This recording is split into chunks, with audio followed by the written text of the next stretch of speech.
Hello and welcome to Father's Refuge podcast. My name is James Moffitt and I will be your host. Today on the Father's Refuge, we're joined by Victoria Volk, a grief recovery specialist and end-of-life doula whose work helps people name, navigate, and heal the grief they've carried for years. Victoria brings a rare blend of compassion, clarity, and practical guidance, and her insights speak directly to the silent burdens so many fathers hold. I'm honored to welcome her into this conversation. Victoria, how are you doing? Thank you. That was beautiful intro. Yeah, thanks for being here. And do me a favor and introduce yourself to the listening audience. Well, I've been a lifelong griever. I have not lost a child. However, I lost a parent as a child.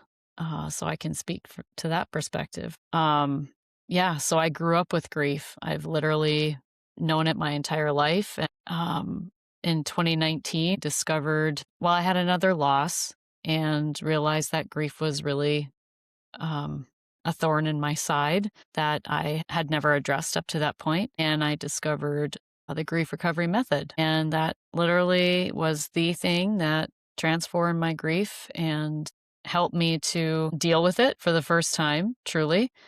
And my life ever since then I would say, my potential really has blossomed ever since. You know, when we're not bogged down by the emotional weight of grief, trauma, loss, because I had a lot of trauma after my dad passed. It wasn't just the loss of my father. My grandmother had died the year before, my mom's mother. So she lost her parent, then she lost her husband, and then I experienced some sexual abuse after that. And so my youth was very unsafe and emotionally uh, unsteady, I guess. You know, it was a lot of, the environment was not great, I would say. So I learned a lot, I guess, and how to deal with grief, which is not to deal with it. I think because so many of us are not taught how to do grief differently, right? And that's what my program's called, Do Grief Differently, because we're not taught how to do that. We're taught how to resort to behaviors and things that make us feel better for a short period of time, like gambling or shopping or relationships or fantasy or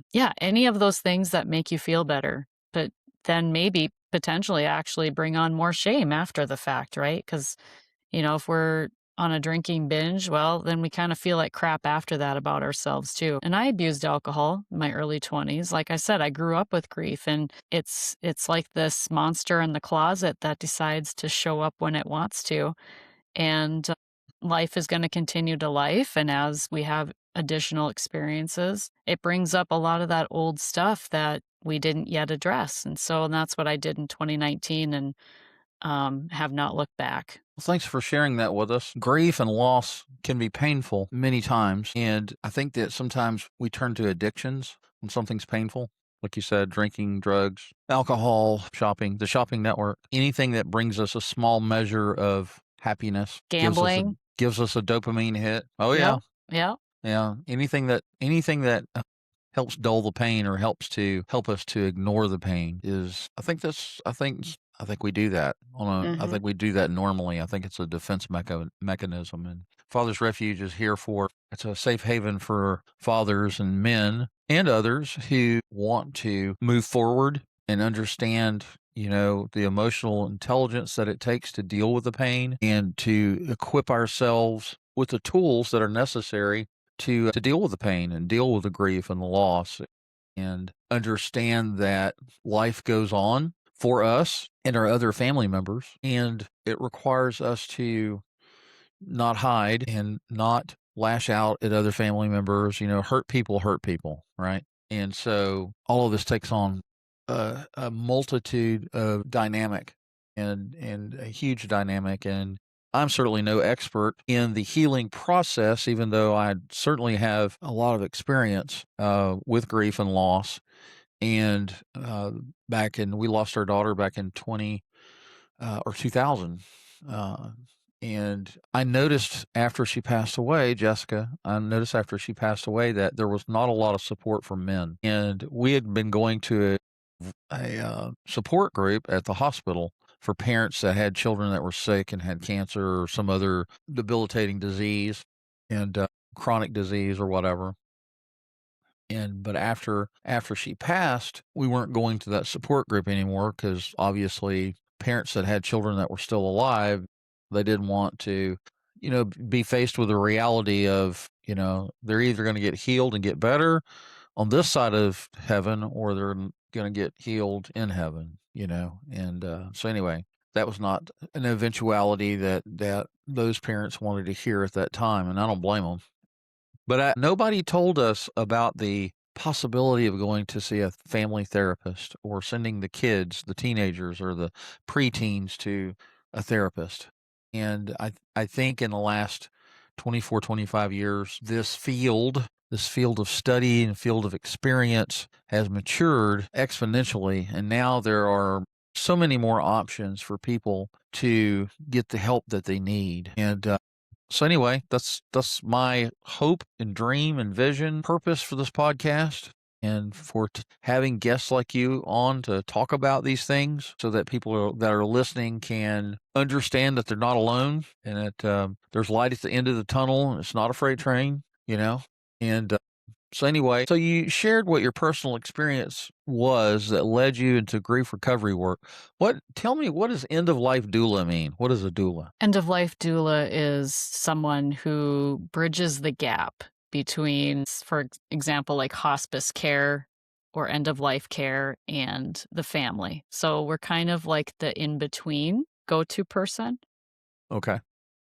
there to support the family members, but also the one dying. An advocate, I guess, so to speak, for those dying, because if there's anything that I learned about watching my dad slowly die of cancer was that there was no talk of the dying process with us as a family, with me in particular, I suppose. I was 8 years old when he died, and I heard a lot that she's too little to understand anyway. And I'll share this too because any fathers listening who lost a child who have younger children who are young or presumably um, emotionally not as mature, they still know what's going on.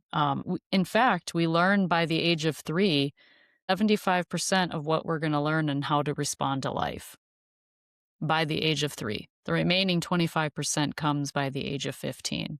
So by the age of 3, we've already picked up all the cues from our environment and the people around us and our caregivers how to respond to life. And that includes grief or painful events or trauma or anything like that. Children are literal sponges. And if children are not given the time and the space to express, that goes somewhere, right? And so often we see children being labeled as problem children who have experienced a lot of grief and trauma, or they're resilient. I heard that word a lot too, and I hear it a lot. Children are resilient. I absolutely hate that word. Any child who's experienced grief or trauma will grow up probably in agreement that that is not a word to use about children. Children don't have a choice. They simply adapt. Children are adaptable. Children are more adaptable than adults because adults, by the time you reach adulthood or the age of 15 and onward, your personality is kind of set. So yeah, end of life doula. I kind of got off a tangent there, but yeah, end of life No, it's doula okay. is there to support those dying and the loved ones. Well, I appreciate you bringing up the perception or the point of view by bringing in the person that's dying, right? Because loss and grief certainly starts happening before the actual death date, right? Mm-hmm. And but the person that is at end of life, no matter how traumatic or no matter how hard that experience is for the person that is in the process of the end of life. You mentioned hospice, and we certainly had hospice with Jessica. The doctors said there's nothing more we can do, and just take her home and make her comfortable, and had hospice come in. She had a hospital bed, oxygen, all the monitors and stuff, and we had a hospice nurse come in, I think once a week or whatever, and more frequently as she got closer to the end. But I think it's very important and key to bring that person into the conversation. And I think it is, I like what you said, that a doula is like you're like a bridge between hospice in the family.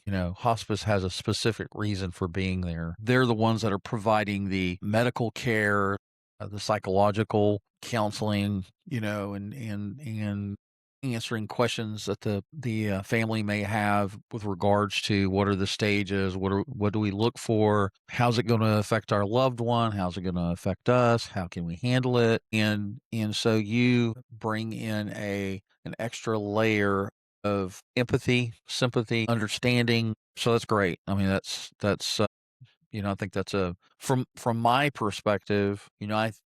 I come to the table as the person who's lost somebody. I've lost two children, and so that's kind of my perspective when I talk about it. But and I would say that Jessica, she handled her death, in the process of her end of life. She had 14 months. The doctor said that after her surgery that if she lasted 12 months, we'd be very lucky. Well, she lasted 14 months, and she knew what was happening to her. She knew what was going on, and she actually was her mindset. She was much more at peace with the eventuality of her passing than we were. Right, because we still struggled with hope. We still struggled with, the 6 stages of grief and all of that. But she was so much more. She was. I would say she was mature beyond her age. But yes, I'm glad that you focused a light on the actual person that's doing the end of life things.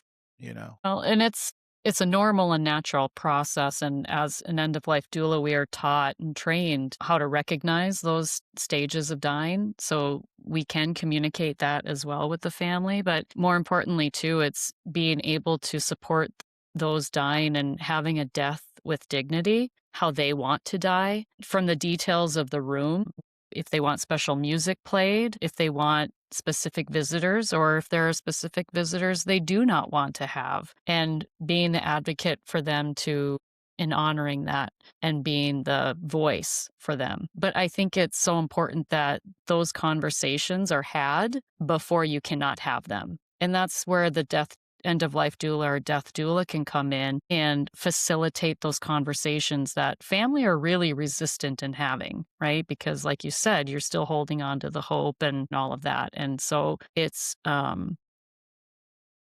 so often I've seen too, and just in my personal experience and heard stories where people will spend that time at the end about talking about logistics. They're having to deal with bank account stuff. They're having to deal with the financials. They're having to deal with all of these things that, particularly if it's an adult, right? Children with an adult parent who's dying, they're having these, instead of spending that precious time either healing or mending the relationship in ways that they won't get to once that person passes. Instead, they're spending that time talking about logistics. So those are conversations too that an end of life doula can help and support and facilitate. I think when we have a family member that has a traumatic experience, car wreck, whatever, tumor, cancer, whatever the issue may be, and takes a turn for the worse, I think we're largely unprepared for Mhm. that. And I think part of the preparation for older adults is to have a living will and to just get your life in order and prepare for the eventuality. None of us, I've heard, I have in good authority that none of us make it out of this alive. And our life is, kind of, we have an hourglass with sand running through it, and we don't really know from one day to the next when our ticket's going to get punched, so to speak. And so it's our responsibility as adults to get our life in order and to be prepared, and have all your bank account information available, and communicate. There's a lot of information that has to be communicated to your spouse, your older children, close family friends, whoever it is that you want to help settle your estate, right? Because then those people are going to want to get on with their lives, right? And you want to make sure that your passing doesn't cause an extraordinary amount of stress because you didn't do those things. you didn't have a will, didn't do any estate planning, and all of a sudden your estate is in probate, and you got to go through all that rigmarole. And so, yeah, It's a gift you give your loved ones for sure. that's right. Absolutely. So, in your work, what forms of grief do you see men carrying that often go unspoken? There are 40 plus different causes of grief. So, I mean, the list is like a laundry list, particularly in clients that I've worked with, men in particular. Childhood stuff, typically painful relationship with their mother is common. We all experience grief. There is no discrimination whether you're male, female, binary, whatever you want to identify as. Like that's the one thing. Grief is the one thing that unites us all. It does not discriminate, doesn't care your sex, your financial stature, your standing in the community. It doesn't care. But how men carry it maybe differently than women do is truthfully, I think we all tend to lean towards STIRBs. We call them short-term energy relieving behaviors, the things that we resort to feel better, right? And there are myths of grief that are pretty standard across the board, which are keep busy, don't feel bad, replace the loss, time heals. Everyone's heard time heals all wounds. Yeah. Be strong. That's a big one for men. They feel like they can't allow themselves to be vulnerable because the family is counting on them. And so often we grieve alone. Men grieve alone. As a child, I was taught basically to grieve alone. So these are the myths of grief that all of us, it's not intended that we learn them, but that's how we respond. It's a pretty standard way that we respond to grief across the board. Even first experience as a child. So often, if you lose a pet, your child, like a pet dies. Well, that's okay, James. We can go to the pet store and we can get another dog tomorrow. So in that instant, you learned, okay, my dog dies. We're not going to talk about how I love this dog and how it was my first best friend and all the emotions and feelings that I'm having about never seeing my beloved pet again. But that's okay because I shouldn't feel bad because tomorrow I can get a new dog. I can replace the loss. So just in that one experience, there's don't feel bad, replace the loss, grieve alone. Like, do you see what I'm saying? Like, we learn these things, not intentionally, but it's just how we learned how to respond to grief. Well, it's like a cultural acceptance, or it's a cultural understanding that we're not going to talk about it because it's too painful to talk about. Or on the flip side, it is what it is. We all die. There's nothing I can do about it, so then we do that spiritual bypassing or just minimize it so that we don't have to feel it too. Right. So, how does unresolved grief typically show up in a father's relationships or daily life? Grief affects every aspect of our lives. I tend to describe it like it puts a veil over our face. So when we look in the mirror, we don't even recognize the person we're seeing. It's almost like the person we were before and the person after, and you're still trying to figure who that after is, right? And I think you don't see yourself clearly. So how can you see other people clearly? When we're carrying the emotional weight of grief, the painful emotions, the unresolved communications. And I think that's really what it comes down to is all the things that you wish you could have, would have said, or could have, would have done. When we think about grief, the definition I like to use is grief is the loss of anything that we wish would have been different, better, or more. And it's anything that we wish we would have done differently or better or anything like that. So that's a lot. And when we have these unresolved communications, just because the person dies, those communications that are unresolved within us still carry on. We still carry those. And what do you do with that? What do you do with those things that are on your heart weighing on you, or things that you wish you would have said or didn't say, or the emotional completion that did not happen? That's what you're carrying. That's what's painful. And so that affects your ability to make money. It affects or may not. I mean, because you can actually go the complete opposite, right? And just completely distract yourself and be highly productive and laser focused on your career and to the neglect of everything else, right? As a way to distract. So, but it affects your money. It affects your relationships. It affects how you show up in the world, your energy, your physical body might have.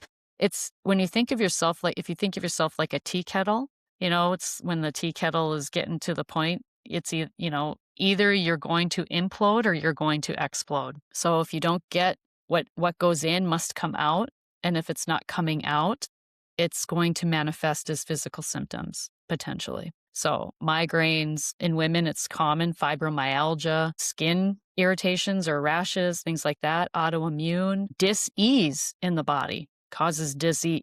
And you have enough of that or years and years and decades of that, it's no wonder that there are so many people with broken hearts, literal failing hearts, heart disease. So I guess one of the outward manifestations of, or maybe not outward, but more internally, when you have unresolved issues or conversations that need to be had, fences that need to be mended, relationships that need to be mended. So you have regret. You have regrets that you carry with you like baggage that you have to, emotional baggage that you eventually wind up having to deal with one way or the other. And it's like you said, the pressure that's created from all of that cause you to either implode or explode. Right. And And externally, that's where you're resorting to alcohol or drugs or relationships or anger, outward anger, right? so what makes it difficult for many men to recognize or name what they're grieving? Because they weren't taught. They weren't taught, and they probably I think so many young boys, and I think that's probably improving too, perhaps. Like you said, I think in this space, I think the grief area of grief, the talk about grief, mental health in general is starting to mature a little bit. Emotional intelligence is becoming more mainstream. And I think it's my hope too that young boys are given the opportunity to express themselves freely, that anger is not bad. I happen to be a child where, and even a young adult where I had a really difficult relationship with anger because when you're taught that anger is bad or it's wrong, you just stuff that down and stuff it down until you explode or implode, right? Because I had physical manifestations of my anger and I also had external manifestations of my anger, because I think anger is often associated with men, but that is I think that's one of the myths of grief too. It's not just, yeah, we all experience it. And it can be a very powerful force of change if you can direct that anger into transformation and, when you can look in the mirror and be like, I am sick and tired of being sick and tired. Like you turn that, not anger on yourself, but you transmute it. That's what we're not taught to do. We're not taught how to transmute anger and grief and those difficult emotions that have been labeled as bad or voodoo, not voodoo. What's the word I'm trying to think of? Taboo is what the word I was trying to think of. Yeah. Let's just not talk about that. One of the characteristics of grief is loss. And because we're losing something or we have lost something, but you can also lose a career. There's a lot of people that go through midlife crisis. They've been at their job for 20 plus years, and all of a sudden, because they're considered an elder or a senior citizen, you get kicked to the curb by HR because you're considered washed up and no longer productive members of society. And I've been through that.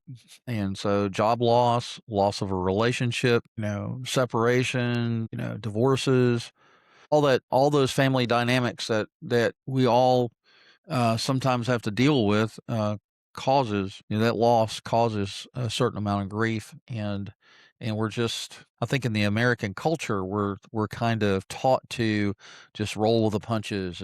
If you get knocked down, you stand back up. And men, I'm a child of the 80s, 70s and 80s, and we were taught men don't cry. You pull yourself up by your bootstraps. You make of whoever you become is what you've done. It's you're the master of your own destiny, and we don't have time for emotions and all of that. So, you know, uh, loss and grief doesn't necessarily have to be encapsulated in end of life. It can be, everyday No, life. exactly.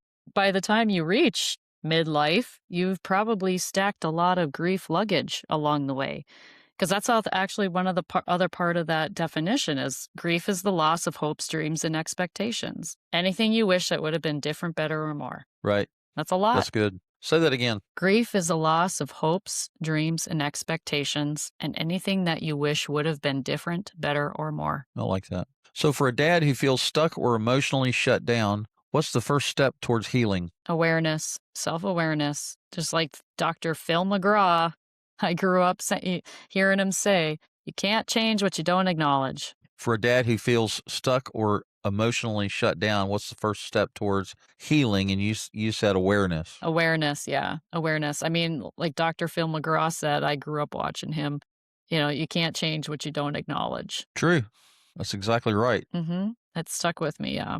Yeah, so I Absolutely. I I think really it's like, where am I in my life? How did I get here? How do I want to move forward? And do I want to take ownership for why I'm where I'm at? Yeah, and that's the thing too. I think that's where, I mean, you mentioned your regret, but I feel shame is a real driver for people. Shame is what keeps people really stuck. I mean, it kept me stuck a very long time. And I'm not saying that it's not grief, but it's grief isn't just grief. It's like all the things that are embodied with it. The grief, shame, all of the emotions, the emotional energy. And we expend a lot of energy distracting ourselves, trying to just forget it, pushing it aside, stuffing it down. That takes, Yeah, it does. and I think if we just sat down and sat with it and faced it and really allowed ourselves to feel it, which took me over 30 years to do. And that moment of doing that, where I had a witness that was not going to criticize, analyze, or judge my experience or my grief, where I could just let it all out. And it came out I couldn't cry any more tears. It was just 30 plus years of emotional baggage I had been carrying. And I still can feel that sensation in my body, the release that was for me. It's okay to cry. Yeah. There's nothing Yeah. wrong with that. Sometimes a good cry is the medicine that we need. Yeah, and, and as a kid, I was told, and I think so many boys are told this too. If you wanna cry, I'll give you something to cry about, or go to your room if you wanna cry. Like, I don't wanna see you cry, and that was me. I went to hide to cry as a child. I hid in the laundry closet or the linen closet. I'd go under my bed. There was even one time they had to send out a search party because they could not find me. I was in the kitchen cupboard. My, It was shameful to show emotion. Like, I don't wanna see you cry. It's too painful for me to see you cry, so I don't wanna see you cry. even though you might have been the catalyst for making you cry. Yeah, so, I mean, my mother did the best she could with the no tools she had in her toolbox, but that's why I'm such a huge proponent of people, adults in particular, who want to be parents, desire to be parents, who are parents, to sweep their own doorstep. Because, like it or not, your perception of grief, your perception of your past is impacting and influencing your children. How can families create space for honest conversations about loss without fear or shame? Being the example of openly sharing your grief, your pain, your emotional truth without shame, without guilt, without, what are they going to think of me if I say this? Like, my kids are going to see me as weak. Going through grief recovery has absolutely changed how I parent my kids and how I allow them to express themselves, and recognizing when I need to step back and when I need to step in. Or even, yeah, it's been huge. It's been so huge. Huge. What misconceptions about grief recovery do you wish more fathers understood? Well, we're talking about two things there, because when I say grief recovery, I'm talking about grief recovery method.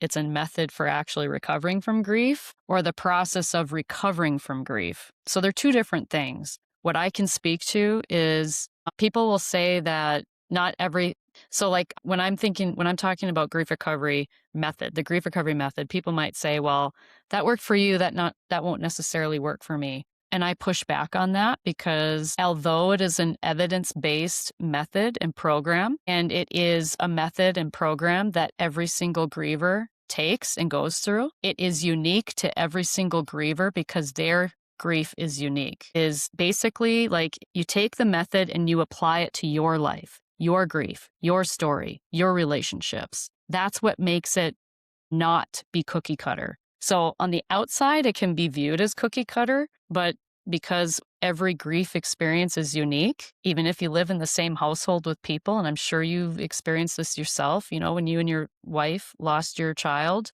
you both experienced the same grief, right?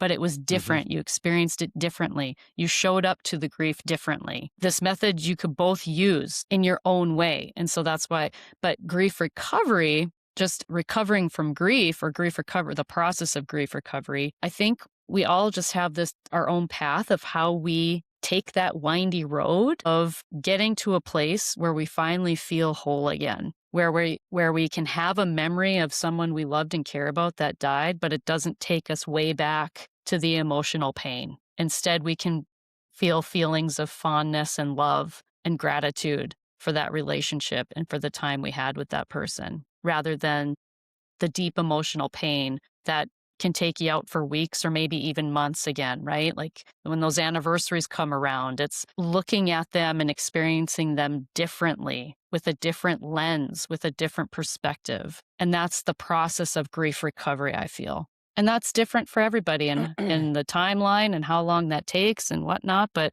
I can tell you, grief recovery method, it can be 30 years like it was for me, or it can be 3 years or 3 months.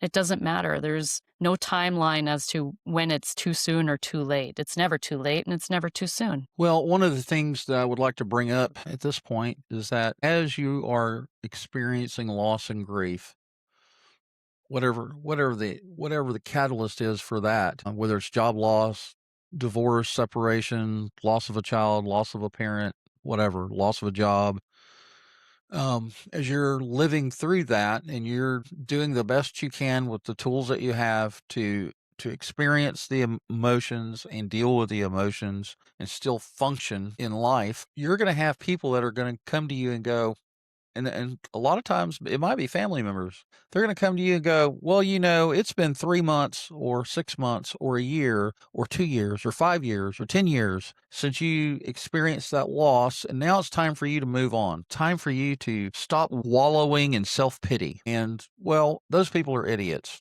right? And those people are misinformed, ignorant, whatever words you want to apply to it.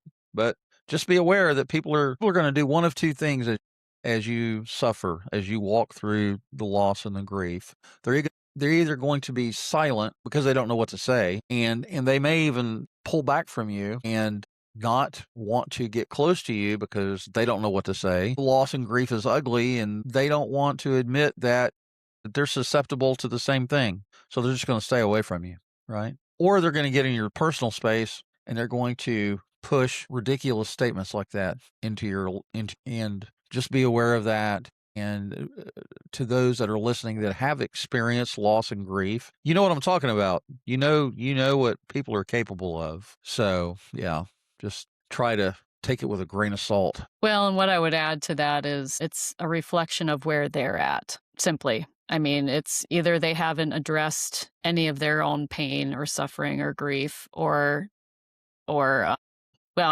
I would wager to guess 9 out of 10 times they haven't. Either way they go. Either Well, if they're giving unsolicited advice like, "Oh, it's been 3 years, you should be over it by now." And I heard plenty of that too after 30 sure. years, but Well, I think that you never really get over grief. You never get over the memory of your loved ones. no. You just learn how to live with it and you get better at living with it. You get, the emotional triggers and the traumas are not as fast and furious as they are at the onset, right? Well, I can say that, yeah, my own experience, 30 plus years as a child. Yep, Jessica growing up passed with it. away in August 5th of 2001, 25 years since then. And I can talk about her life. I can talk about her.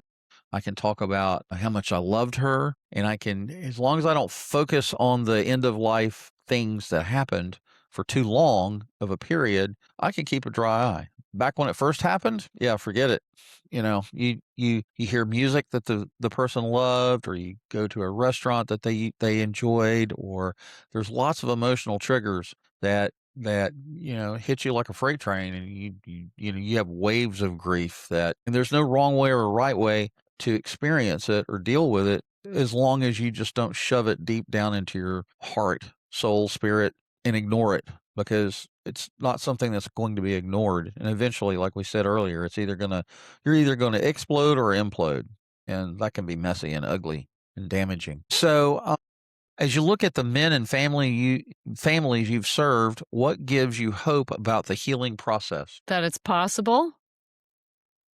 That is possible. It doesn't matter what the loss has been. The worst has happened. The worst has happened. And I think as long as you have hope that there are brighter days, that you can feel better, that you can become emotionally complete, that's what I want people to experience in their life and recognize as possible. So, if you had 2 or 3 minutes to tell people what's on your heart and what do you want the listening audience to take away with them, what would you tell them? I think what I usually say here is that there is hope, and to not lose it.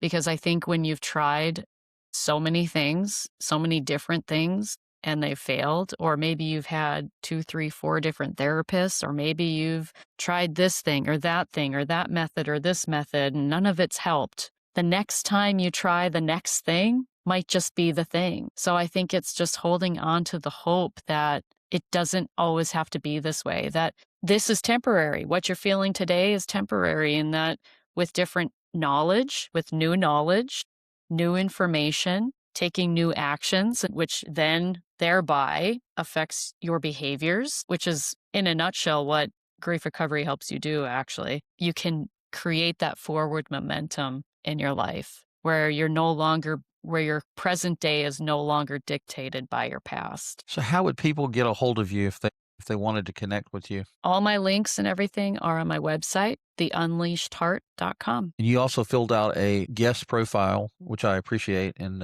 any of that information in your guest profile, when the episode is released on the episode website, it has the transcript, it has a summary, has obviously a player where people can listen or watch.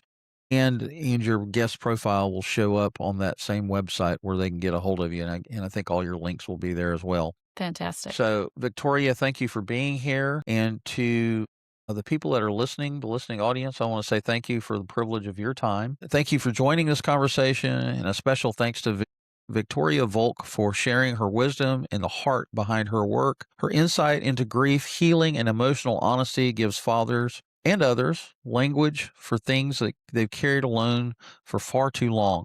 If today's episode encouraged you or opened something new in you, share it with someone who might need the same hope. Until next time, stay present, stay grounded, and keep choosing the kind of healing that strengthens your home and your heart. Thanks for listening. Thank you so much.